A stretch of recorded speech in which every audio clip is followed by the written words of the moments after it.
Station 4 absolute value equations. This might be the toughest one, guys, so stay with me. Number 1, 3 times the absolute value equals -6. The first thing you have to do is get the absolute value by itself. You are multiplying by 3. Do not distribute. You need to divide both sides by 3.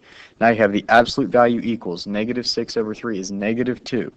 An absolute value is always going to give you a positive result. A positive is never going to equal a negative. That means you can stop right there and say, no solutions, it can't be done, next problem.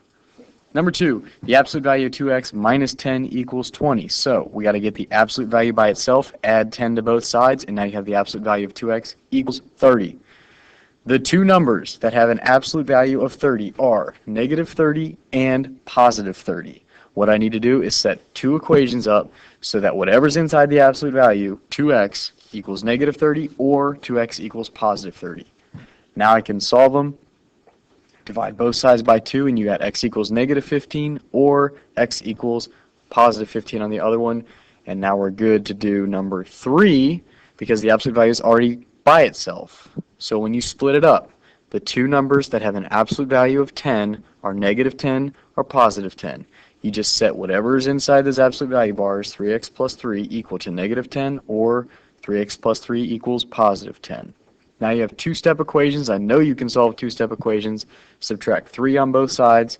You've got 3x equals -13, and then divide by 3. Well, -13 over 3 is already reduced. If you want it as a fraction, or I'm sorry, if you want it as a decimal, it would be -4.3 repeating. The other side, 3x plus 3 equals 10. I'm going to subtract 3 on both sides, and now I have 3x equals 7.